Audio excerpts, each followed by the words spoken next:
Welcome to On the Corner of Main Street, presented by Plaza Hotel and Casino in downtown Las Vegas.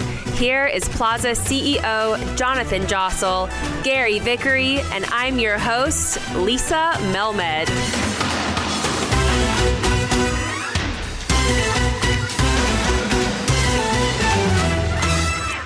Hey, welcome back to an episode of On the Corner of Main Street. Hi, Gary. Hi, Jonathan.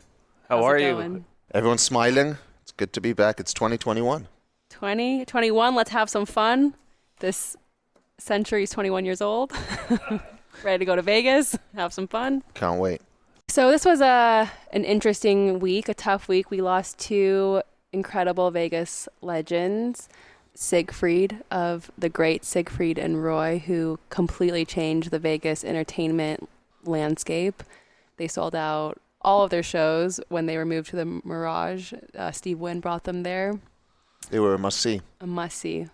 They were, and it'll be, I'm sure one day we'll be able to dive into the history of Vegas entertainment, but that was sort of maybe one of the first shows that people had to see and put entertainment on the map for Vegas. Yeah, probably like synonymous with Vegas. When you think Vegas, you think Siegfried and Roy. Yeah. Then we also lost Sheldon Adelson. And Jonathan, you had a relationship with him. Well, I wouldn't say that necessarily. I was fortunate enough to meet him a dozen times or so and got to talk with him a few times and hear some of his insights and stories. And from my perspective, the thing he'll be most remembered for and should be is his contribution to Las Vegas and the way he created the first sort of integrated resort of conventions with hotel. At the time, that was risky, new, and frankly genius. And when we look at our business today, you see the importance of conventions and large events, and that model is frankly the model. And he was the pioneer of that and the one that brought that to Las Vegas and is what it is today.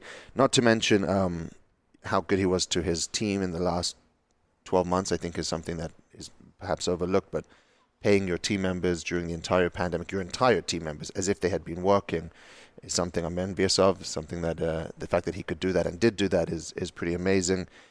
And the thing that stood with me was the fact that he believed in himself so greatly. I know that sounds maybe like arrogance, but for me, I took it a different way.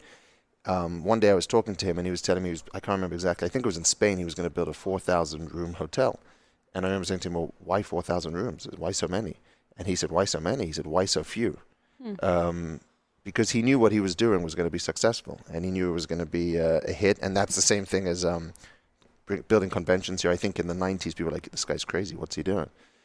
But he knew it was going to work, and he believed in himself, and it was pretty amazing. I do, if we have time for a quick story, I do remember that on the opening night of Oscars, he never really cared for downtown. He never really came downtown. He never had an interest in downtown. Not like Steve Wynn, who was originally in downtown, who was one of the founding fathers of downtown, and also, even to his last few days in Vegas, took an active interest in what was happening down here in the business. Sheldon never really cared for what was happening down here, but he did come to the opening of Oscars in 2011, and it was probably one of the most stressful nights I've ever had in the business world. He and a bunch of other high-profile people were coming down here for the opening, and we were building the restaurant. It was not ready to open. The restaurant was absolutely not ready to open. It was still under construction 24 hours prior, and we came to realize it was in December, so it was cold. The heating wasn't working in the dome. Oh, no. Oh, yeah. And we had all these guys coming down here, and he was one of them. And somehow we did a dinner for I think it was about 60 people, private dinner. The chef did a good job with the food. And we were all freaking out about the AC, the heat not working. And we sit down and everyone's, you could see people weren't taking off their jackets so quickly. But anyway, he ordered a second steak. And when he did that, I knew he was having a good night. And that the food was good. And it went well in the end. But the opening of Oscars was a very memorable night for us here. And I think the other one that is a story that goes back to the old days, and one day I hope we have Larry Rubo on our podcast. But his mother owned a restaurant called The Venetian. And the story goes, and maybe Larry will be able to confirm this for us, but the story goes that Sheldon wanted to build The Venetian on the Strip. and he met with Larry and said, I want to buy the name The Venetian from you. And Larry said, well, for what you're doing for our town and our community and building this huge resort and taking this huge risk, don't worry about buying the name from me. I'll just give it to you, and you'll always support me in my liquor business, and which is Southern Wine, Southern Glazers now. And from what I gather, up until his passing, the Venetian always bought alcohol from Southern Wine, and he gave him the name for free, and the deal was done in a handshake, Wow. which is old Vegas and, frankly, the way it should be. Well, and now, the rumors have been, happening that that the Venetian and the Palazzo may be up for sale, which kind of ties us into the guest that we have today. What goes into a casino sale? Let's find out. Today we are joined by the Executive Vice President of CBRE. He's been involved in numerous gaming asset sales across the United States, including the Sahara Hotel Casino, Las Vegas Hilton, Flamingo Laughlin, and perhaps most famously, the Las Vegas Club. Welcome, Michael Parks, to On the Corner of Main Street. Thank you. It's great to be here. You guys look wonderful today. It's good to be back here at Oscars. It's been a little while, unfortunately, but looking forward to coming back for a nice meal in the very near future. Thanks for joining us, Mike. I don't feel that special. I get to see you a lot in the neighborhood, but appreciate you joining us on the podcast today to talk about some pretty exciting things. And I do agree that your most prestigious fame to claim is the sale of the Las Vegas Club, as we look at it across the street as to what it's become today. Most transformative, or maybe not as we go through this, but let's hear as we jump into this. So tell us about yourself, a little bit of a background. Where are you from? Yeah, absolutely. Grew up in a military family, moved around a little bit as a child. Ended up moving to Las Vegas to attend UNLV, where I was a hotel major. During my last year at UNLV, I made the decision that I did not want to work in a hotel property. Didn't want to work on weekends and holidays, and so shifted my focus outside of operations. That was at UNLV? At UNLV, right. What was the actual course?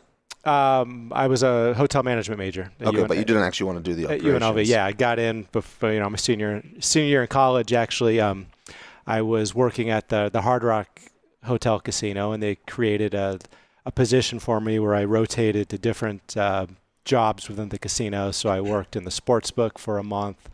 I was a pit clerk for a month, and then I was made a couple other rotations. But sounds like Gary. It sounds exactly like some of the things I did. Which position really turned you off to hospitality? Well, what turned me off is I was scheduled to work on Christmas Day, and it was the first time I didn't get to go home and spend Christmas with my parents and family, and my mom is crying, and what do you mean you can't come home? And so I'm 22 years old and working in the change booth, I think, on Christmas Day.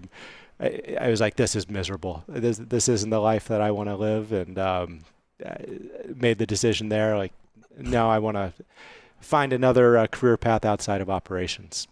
So what did you do next? So upon graduating, I ended up moving to California, lived in Newport Beach, worked for a finance company for 3 years, never thought I'd move back to Las Vegas again. I was living on the beach, riding my beach cruiser, got burned out with the job, and decided that I didn't... In California? In California. And so was looking to get into another field, and I was always intrigued by the commercial real estate industry, and knew some people that worked for CBRE in Las Vegas, so they had said to go ahead and send my resume over. So I sent my resume over, went through a long interview process, and ended up being hired by CBRE in July of 2002. Oh, wow. And I was hired under a program they called the WHEEL program, where my first year in the industry, I started off spending 3 months working with our investment sales team. And then I spent 3 months working with our office leasing team. And then at the end of that rotation, the managing director of the office was a gentleman named John Knott. Legend, Vegas legend. John was running the office, and he was the one that hired me. And he told me that he was getting ready to step down as managing director of the office to start a gaming team. And he was like, his theory was these hotel casinos are some of the largest commercial development projects in the world, and there should be a real estate company focused on providing real estate advisory services to the gaming industry. So I ended up spending my next rotation with John, and never left. John was my mentor, and as you know, he was a larger than life character, amazing guy, and so I was blessed and lucky to have him as a mentor. He passed away 2 years ago or 3 years ago, and then a partner. And John passed away last August of 2019. Okay. So the rest is history. Started the gaming group with John at the end of 2002, and here we are in 2021, and it's almost 20 years now. And wow, it's been who was on the original team with you guys when you started it? Do you remember? It was myself, John, and a gentleman named Carlton Gear. And Carlton was a former gaming executive. Had spent many years up in northern Nevada, was the general manager of the Peppermill Hotel Casino up in Reno. And so he was the person who had all of the, let's call it operational experience and gaming experience. And so he taught us. Did you find that, sorry, go on, finish. Yeah, taught us a lot about the industry and how it works. And so it was a good partnership that John and Carlton had. And then I was the young junior guy, just kind of soaking it all up. I was going to say, did you find that any of the things you learned at UNLV were useful at that point, or was it all start again once you started this new thing? Was there anything that's from the experience you had in management and hospitality? Yeah, of course. It's being a hotel major, it's getting a background on the industry and how it works. I can't give you a specific class that I can point to and say, oh, that was really helpful in my career. But I love the hospitality industry. I think it's fascinating. Obviously, it's it's a major driver of commerce around the world.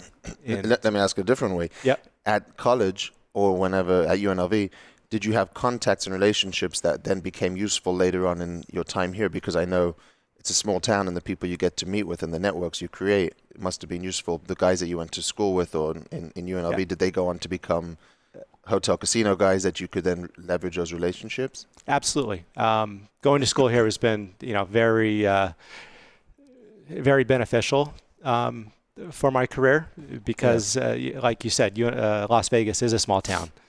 And, it's 2 or 3 degrees of separation from anyone you want to meet. Mm-hmm. And, as I've advanced in my career, so have my friends who I went to school with, and they're in positions of, importance and upper management. So, I would say that's been very beneficial. I would agree. So what do your job duties entail? Like what do you do all day? I'm still trying to figure that out. The great thing about my job is that it's there's always something new and different. I'm not going and sitting at a desk doing the same thing every day. And it really is dependent on what projects we're working on. Mm-hmm. And so, a majority of the work that we're doing now is in Las Vegas, but we've done work across the country, and we've worked on projects in Atlantic City, in Biloxi, Mississippi, Reno, Cripple Creek, Colorado. So anywhere where there's gaming is legalized, we've done work. But currently I'm working on the sale of the Tropicana Hotel Casino. So that's public. You can say that. That is public. That is for sale. It's been in the paper. It's been reported. So somebody called me yesterday and said it's for sale. I was like, hello, it's been for sale for a little while. How's it going? It's going. Definitely a lot of interest. The pandemic has made it tougher to get a transaction done. Mm-hmm. The Tropicana is it's a development deal. So it's someone that's going to buy the property is going to end up spending a significant amount of capital to reposition the asset. I think people want to How much? Hold on, we'll get there in a second. But will they level it? Will they knock it down, or you don't know? It just depends. It Different depends. interests. Yeah, it depends on the buyer that comes to the table. I would say more than likely, it probably doesn't get demolished.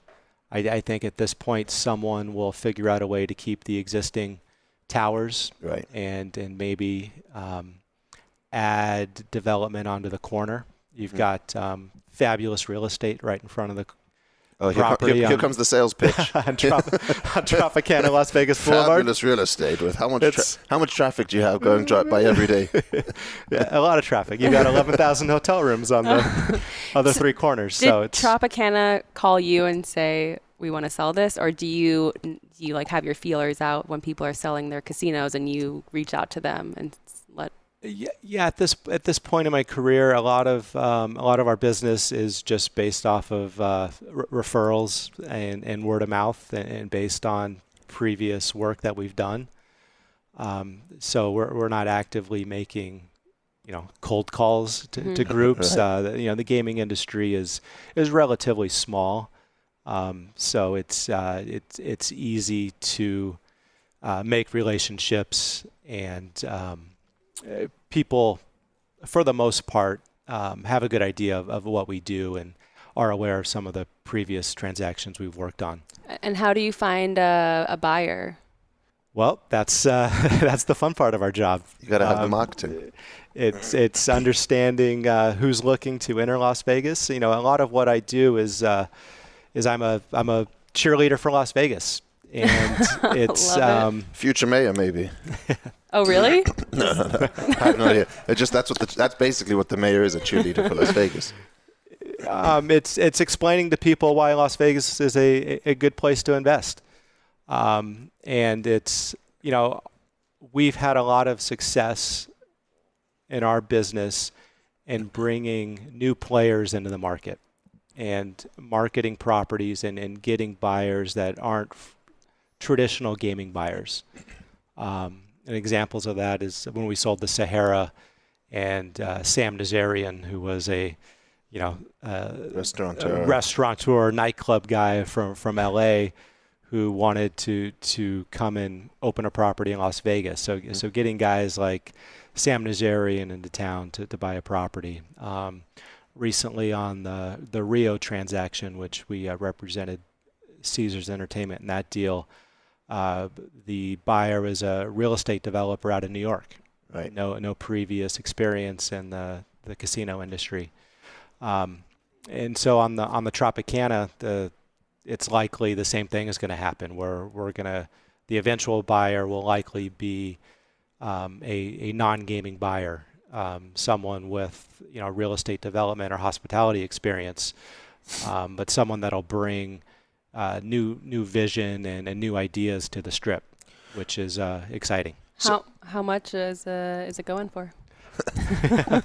You interested? When we sell a property like that, we don't really put an asking price out there. It's not like when you're selling a home and you're asking $500,000 for this house. We give people guidance based on different factors. For the Tropicana, we're basing the value on the underlying real estate as opposed to the existing cash flow. Mm-hmm. So those are the two main things that you could value it based on, right? I mean, yeah, for the most part, and then sometimes it's a mix of the two. But I think the Tropicana sits on 35 acres. So if you looked at it comps at around $10 million an acre, you can get to a valuation of around $350 million for the asset. Just to give you guys an idea, in 2008 or whenever the boom was that you were probably a part of, when you say $10 million an acre, didn't they buy the old Frontier for 30 million an acre? 33 million an acre. So that was peak pricing. And today it's just an empty parking lot. It's not even a parking lot. It's a dirt lot. It's a dirt lot. How big was the Frontier? 30 acres. It was 34 acres. Yeah, you know better than I do, but yeah, it was at the time the record deal was 33 million an acre, and now it's 10 million an acre. Although it's slightly different locations and obviously very different times, and we're back in maybe more of a real world. But that 10 million an acre hasn't been affected by the pandemic. That was probably the price this time last year. Yeah, just because there haven't been any transactions to point to a kind of downward pressure on prices. So I think when we're telling people that valuation, we're not getting a lot of pushback, even with the pandemic.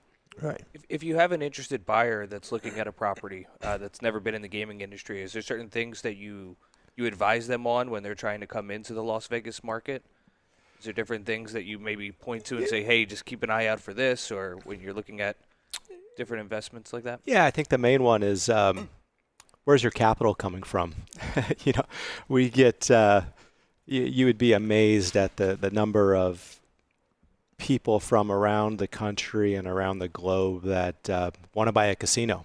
They just think it's glamorous, and they want to be like Jonathan over here and run a property and start a podcast. But there's a lot more to it than this. So it's we're doing so well here that we're doing a podcast as well. I think the main thing is understanding where a buyer's capital is coming from, and making sure that they've got substantial equity or substantial equity partners. And then it's making sure that they understand what it's like to obtain a gaming license, and so that. So you sort of work with them from start to finish, but then once the deal's done, you guys are out, or do you have? CBRE has ongoing services, right? That you can continue to assist beyond the sale, or you guys are correct? Yeah, it depends. We'll a lot of times continue the relationship, and depending what a buyer's vision is for the property, if they're looking to add retail space, we can bring in our colleagues on our retail leasing business to come and find tenants. We've got divisions of CBRE that they can do valuation if they need appraisals, financing. So yeah, there's a whole suite of services that CBRE offers as being the largest commercial real estate company in the world. Okay. Yeah, it's, that is a huge company. I mean, it's everywhere in the world, like you said. When just for the real layman out there, right? And let's just imagine that people listening can't imagine what buying a casino is like. You've already said it's not like buying a house in terms of valuation, but is it as simple as being a broker for like a home, other than establishing a value? I mean, just the numbers are much bigger and the amount of due diligence is much bigger. Is that basically the gist of it? Will give someone an insight into what it's like selling, a 4,000 room hotel. Yeah, I would like to think it's a little different than selling a home, but maybe not. I've never sold a house, so maybe it's the exact same. Now there's a lot. You do need to have an understanding of the business, and whether it's understanding occupancy levels, ADRs. When you're looking at the casino, number of slots, what's the hold, what's how many table games, what types of games. So understanding at a high level operations are definitely important, especially when you're talking to potential buyers that know what they're talking about. Right. So yeah, there is a lot more to it than just putting a sign out front, a for sale sign out front, and having people call you saying they're interested. Although that does happen a lot, where you get people, and I'm laughing because I'm just thinking of some unqualified buyers. We got to sell the Lucky Dragon Hotel Casino a couple years back. I remember that. And we had more people come out of the woodwork on that deal than we've ever seen in my career, where we signed over 100 NDAs, and everyone had a cousin who was a billionaire from China that was going to give them the money for this deal, and concepts to turn it into a psychiatric hospital, to a weed hotel, to a you must see some great stuff, to a strip club hotel. I mean, it was amazing. So I'm just kind of thinking through that and remembering kind of some of those. Those sound fun. Those funny stories. Now it's the Ahern Hotel. Correct. That was who you ultimately sold it to? Correct. Yeah. Okay. Are there bidding wars, or once you pick a buyer? It depends on the asset. We've definitely had them before. One of the, I think, most memorable ones that I was a part of was the sale of the Sahara. It was 2007, and Las Vegas was on fire. The market was on fire. Everyone wanted to buy here, develop. Every piece of dirt was going to have a high-rise condo on it.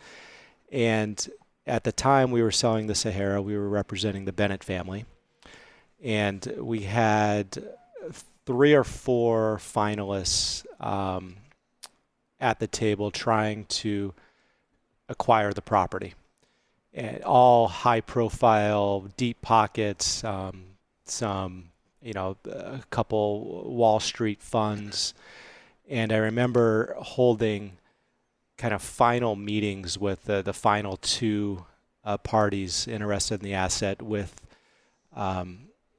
members of the Bennett family and Northern Trust, who was kind of helping them make decisions.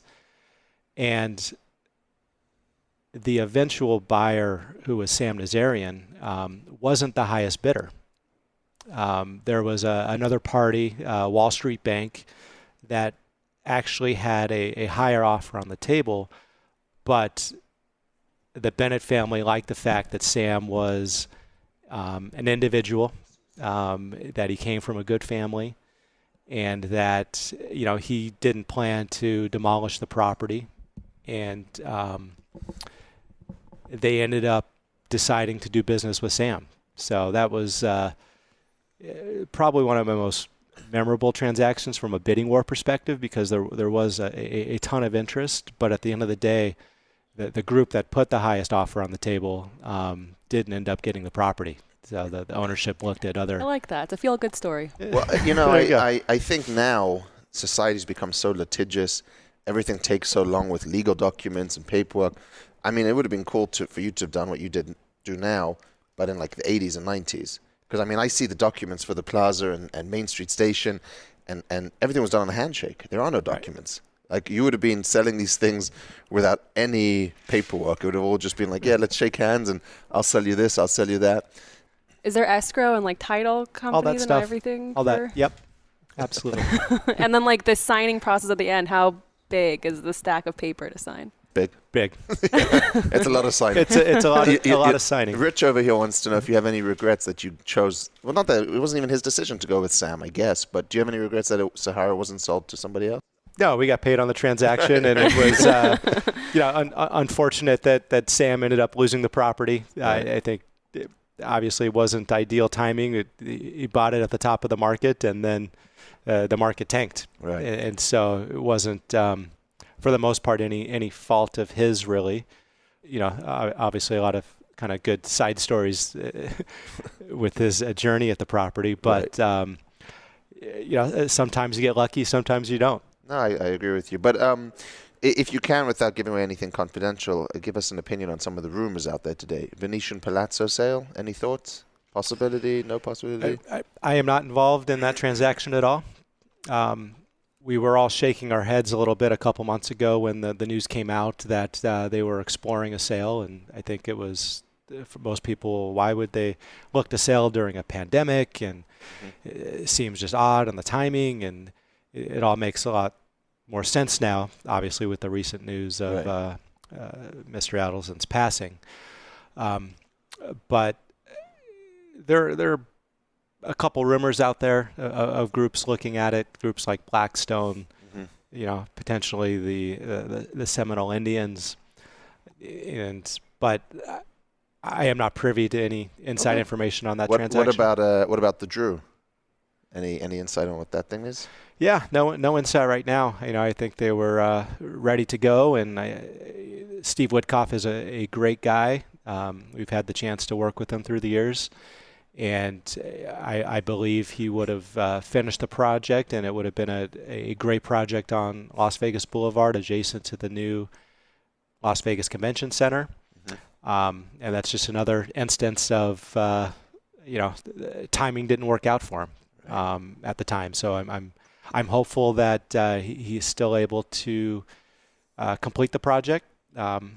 And I'm sure everyone in Las Vegas wants the project completed, because that's been sitting in its current condition since 2008. Unless they buy more furniture and then don't open it, and then we can get that furniture. Then I don't mind if it doesn't. I'll run that by him.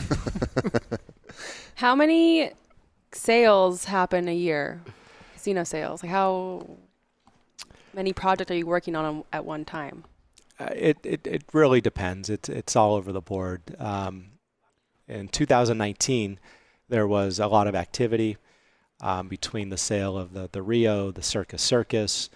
There were large sale leaseback transactions when MGM sold the real estate under the Bellagio and MGM Mandalay Bay. So 2019 was an active year. 2020, not so much. But your golf game got better. I don't know if I'd go that far, but we've definitely spent more time on the golf course in 2020. In 2020, we had one transaction close where we sold the Harrah's Reno up in Reno for Caesars Entertainment. And the buyer of that property is taking out the casino and repositioning the asset, where he's turning the hotel towers into multifamily residential, putting ground floor retail and some office space. So it was a good example of a adaptive reuse project where the casino wasn't the highest and best use for the property anymore. It's happening, right? I mean, that's starting to happen more and more. It is. Michael's not just a broker. He's also a downtown guy. He was the guy who actually really introduced me to Ryan Doherty. And that's how Commonwealth came to be. We went over to the Beat. Do you remember the Beat? The little cafe downstairs across from the El Cortez. Absolutely. And we had breakfast there with Ryan Doherty at the time, and that's how Commonwealth came to be, was really through Michael. You weren't the broker on that deal, though. You were just a partner. I was a partner. Yeah, it's, like any good story of how does a bar start is Ryan and I were drunk one night and, hey, we should open a bar. Yeah. It's like, I know where we could put it. He's like, where? It's like, let's go downtown. So aware of the site where Commonwealth starts, and called Jonathan. I think at the time he might have been living down the hall from each other in Soho Lofts. That's true. Yeah. We were. You didn't need to call me. You could just come knock on the door. And you live in the same place now? Yeah. Same neighborhood. Yeah, that's true. There you go. Didn't think of it like that. But yeah, we lived in the same high-rise for probably 4 or 5 years. Right. On the same floor. So, wow. So I called Jonathan and said, hey, we want to open a bar. He's like, what? So no, I'm getting ready to sign this deal with this other group. It's like, no. Come on, let's have coffee at the Beat, and we'll hash it out. We can do it. Mm-hmm. He's like, who? He's like, Ryan, and he's got all these ideas, and we're going to do it. And so we convinced Jonathan to give us a shot, and ended up building a beautiful bar called Commonwealth, which was... We have that picture of what it looked like before. Mm-hmm. We posted it. We did with the other episode, right? Oh, maybe it was posted on DTLV's account. Oh, yeah, it was. But anyway, no, they did, and then they did You're a Partner in Park. Not named after you, of course. But maybe it is. Maybe. I don't know. We still argue about that. And then, correct, while we were under construction with Commonwealth, we were aware that the corner property on Las Vegas Boulevard and Fremont Street could be coming available, which was at the time the Maharaj Hookah Lounge. Yes, it was. I believe. Yeah. Very strange place, but yes, it was the Maharaj Hookah Lounge. So we ended up talking to the owner of the property, Artemis Ham, and convinced him that he should let us build another bar. We hadn't even opened our first bar yet, but we wanted to start with the second one. So, but you're more of a silent partner in those, at this point, yeah. I'd helped get the entitlements for both projects and helped with some of the construction and initial design. But at this point, I have no say in the operations of either property. And the reason he knew those buildings is because when I moved here in 2007, we had a contract with CBRE that predated me. And Mike was one of the first people I met because we had a meeting with him about leasing those buildings. And he and his leasing team at the time, young Shelley Swift, came over to help lease those. We never actually got any tenants from that. But that the relationship paid off because ultimately you did come through with a lease. It was just your own. But that's how you knew those buildings, and that's how we met in 2007. And if we can segue into it, it was thanks to Michael that the Las Vegas Club sale happened, because we had a vision for the Las Vegas club. I think we've talked about this in the episode with Derek and maybe a few others, Derek Stevens. But the one piece that we probably never mentioned in those episodes is, well, you actually listed the Las Vegas club for us, didn't you? So that's how this all started. If you go back, is we actually ran a process to sell the Las Vegas club. That's right. And that's right. Was that like 2008, maybe? That early? Probably. 2008 or 2009? Maybe 9, yeah. Right around there. And so we had actually run a process to sell the Las Vegas club, had decent interest from a number of groups. And we actually had a deal with Derek Stevens to purchase the property. And Derek had spent a lot of time and resources doing due diligence and coming up with his plans for the property. And then Poyu made the decision that he wanted to hold on for a little bit longer and just decided that it wasn't the best time to sell the property. So he decided to push the pause button. Derek was not thrilled with that. Now I remember that part. Yep. Yep. Was a little upset because he had spent time and resources trying to acquire the property. But that kind of to segue into a few years later. Yep. That work that he had done on the property ended up paying off, and he was allowed him to acquire the property in a quick manner. Yeah, exactly. And well, so we had a plan to turn the Las Vegas club into what you were saying, highest and best use isn't necessarily gaming. We had a plan to turn it into a residential and retail. Everyone talks about the drugstore that was going to be there. That was just one element, but it was very contentious on Fremont Street. This is now 2014. And I knew that Derek obviously wanted to buy it, but given that we had our development plans, I couldn't say to him, hey, do you want to buy it? Because we're not doing our plans. We were committed to our plans and we needed to get the permitting for that. So my idea was to call Michael and say, hey, why don't you reach out to him and say, will you buy it? This is the price. Let's not waste time. If you come up with this price, we'll sell it. And within 2 weeks, it was done. It was literally that quick. I don't know what you did to him or what you said to him, but it was probably not much. Probably just like, hey, this is it. Do you want it? And he really wanted it. And it was, I remember meeting at the Power Breakfast spot downtown, Public Us. Where all good things start. We were having our old-fashioned espressos, if I recall. Yep. And you said, listen, there could be a window of opportunity here where Poyu would explore a sale. Mm-hmm. Why don't you give Derek a call and say, listen, if you can pay this price and close quickly, all cash within a couple weeks, you might have a chance to buy this. So we called Derek up, and Derek, no way, there's no way. I can't do this. I can't. Understand. I'd just tell you the opportunity's here. If you want to pay this number and move quick, you could probably get a deal done. I don't know. I'll call you back. And so he calls me the next day and says, I can't get to your number. I'm going to, I can pay you this. I was like, well, hey, thanks there, but it wasn't a negotiation. I'm just saying this is the number. Right. And so I said, I appreciate it. They're just not going to do a deal at that number. So, okay, he hangs up. And then, I think it was probably the same day. It might have been later that day or the next day. Yeah. He called back. All right, let's do it. Yeah. It was pretty amazing. It was a pretty good experience. It was amazing, and it was definitely the quickest transaction I've ever worked on from start to close. The fact that he had the wherewithal to put all of the proceeds into an account and segregate it, and it's like, all right, the cash is there. I can close. He didn't need financing. Yeah, it was pretty crazy. Unbelievable. 7 years in the making, and all it takes is 2 calls, and it's done in 24 hours. And a Public Us coffee. Public Us coffee. Yeah, that's what happened. How long do casino sales usually take? They can take a long time because of the licensing process. Deals can drag out. We worked on the Rio for that was probably 18 months from start to finish.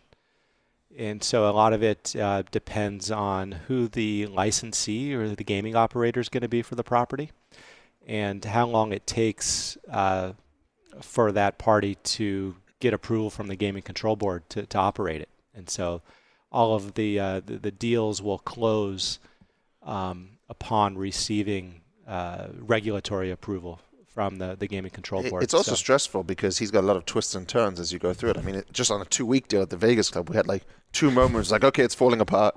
You know what I mean? And he probably gets that during an 18-month deal, like, oh, it's going to fall apart over this, it's going to fall apart over that, and union contracts and all the different things that the buyer is inheriting. It's a roller coaster. Yeah, absolutely. It's a true roller coaster of emotions. Is there ever any challenges when information gets leaked out to the media, and then when it's not supposed to be leaked out? I know there's always rumors about this going up for sale or that going up for sale. Does that ever play into any of the decisions that are made? Everything that we do, for the most part, is highly confidential. Right. When you're selling a casino asset, the last thing that you want is that information out there in the press, because you've got employees at the property. You don't want the employees worried about, are they going to, be in their job next month, and so you definitely want things to be confidential. Every once in a while, things do leak, and you mean like Vital Vegas? The press picks it up, and then you're just you're putting out fires, because it puts the ownership of the property in an awkward position, and they've got to address the employees, and if it's a publicly held company, address shareholders, and so confidentiality is of vital importance to a majority of the transactions we work on. So the Tropicana is one of those rare deals that we work on where it's not confidential. Everyone in the world knows it's for sale. It's been in the paper. Now, who owns the Tropicana now? So the current owner is GLPI, which is it was Penn. It was Penn National. Yeah, and Penn owns Barstool Sports. Right? They own a percentage of Barstool Sports, correct. Do you think sports betting will take a bigger piece? Sports betting brands will take a bigger piece of Las Vegas in the future? I mean, it is just amazing what's happening with these sports betting brands. Oh, it's amazing. That's I compare it currently to the poker craze that happened many years ago, where everyone was rushing to build these poker rooms. Well, poker is not a profitable segment of the industry by any means. Right. And the same with sports books, but it's all digital now, and you want people to download apps, and it's getting your brands out there is becoming very, very important. So I think we'll see increased branded sports books start to pop up. Mm-hmm. Probably tied in with restaurants and entertainment. And media companies, right. Whether it's Bleacher Report or Barstool Sports, the different media companies getting into the game with ESPN and CBS Sports, and it'll be interesting to see what happens. And especially here, does just out of curiosity, I don't know if you can talk about it, but does the Plaza have any plans to redo the sports book, or? We just did it last year, actually, with William Hill. So we have a contract with William Hill. They're our sportsbook partner. They're great partners for us. And we redid the room about a year ago. It's probably easily forgotten when you look at the sportsbook across the street now. But it's a nice, simple sportsbook, and it's kind of the William Hill standard. I think it's one of their nicer books in town, but certainly not what you see across the street. But that's not really our core focus. You should ask me if we're going to redo the bingo room. Well, I will ask you that, but I guess my main question is the sale of William Hill going to have any impact on the From what I understand, it does not have any impact. In fact, the way I gather it's going to work is Caesars, who's buying William Hill, will keep the William Hill brand at the non-Caesars properties. Okay. So the Caesars properties will be under the Caesars Sportsbook brand, but the William Hill books will stay the same. They're not going to mix databases. I mean, I don't know the details yet because it hasn't closed yet, has it? Not yet. So, I mean, there's still some stuff I'm sure to work through, but that's what I gather is happening, and I don't think it'll change. For me personally, it's a shame because I'm a big fan of Joe Asher and the William Hill team, and don't know who we'll be working with in terms of if it closes on the Caesars side, but I'm sure it'll be much the same, and they'll treat them as two separate companies, from what I gather. Okay. We'll see. So, what do you think the future of Las Vegas casino sales and gaming is? Are we going to bounce back? Absolutely. Listen, I'm 100%. Obviously, I think along with everyone else in the room, big believers in Las Vegas. That's curveball that we got last year with the pandemic is unprecedented. But I truly believe that going into next year, we're going to see the Roaring 20s again. And love it. It is going to be... More and more people are starting to say it. If you create your own future, just get everybody to say it's going to be the Roaring 20s. It is going to be years of excess and parties and good fortune for everyone. and I'll tell you this. I saw on New Year's Eve something that I started thinking like, this is real. There's this idea of pent-up demand, and this idea, not just pent-up demand because everyone knows that's there, but this idea of people wanting to have a good time and let loose. I saw on New Year's Eve a small indicator of people just when they can get out here and when there's a reason to come back. The people that do are going to be nothing but excess and fun. Absolutely. I've even in the past week, talking to a few colleagues of mine who work in New York and Chicago, and it was like our top of the list for our post-COVID trips are Vegas. And I feel that there's many people across the country that are saying, God, when this is over, we're going to Vegas and we are going to have an epic weekend, or epic week. Yep. Over the weekend, I probably had about 25 calls from people who said, I heard it's going to be 75 degrees there next week. Is your pool open? Can I get out there? So I hope you said yes. I hope you said yes. No, we are. And what are the next steps for you? We actually have some exciting things happening at CBRE, which I can't talk about yet, but that's fascinating. Thank you. But we're in the process of expanding our capabilities in the gaming space at CBRE, where we're going to have financial advisory expertise, investment banking expertise.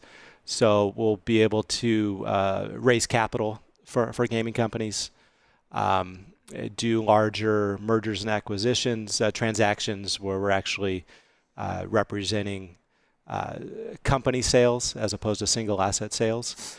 And so fingers crossed we'll be able to make an announcement in the next 60 days, but it's going to be great for the industry, and I'm looking forward to having those new capabilities because it'll be kind of a fun next, let's call it phase 2 of my career at CBRE. Nice. Wow. So, well, thank you for joining us today, Mike. I appreciate it, and I definitely hope we get to do many more deals in the future. Absolutely. Especially if we can do them in 2 weeks without any issues. Hope I didn't bore everyone today. No, it's very fascinating. Thank you. Brilliant. Where can people find you or stay up to date with you?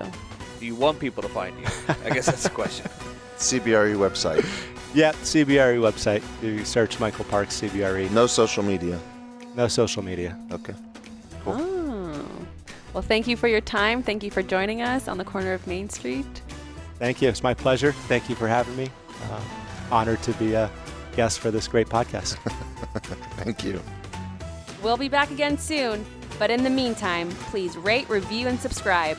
Tell your friends about On the Corner of Main Street. And of course, follow us on social.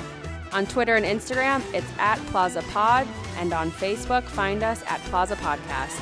Or go right to the top and tweet Jonathan @Jonathan Jossel.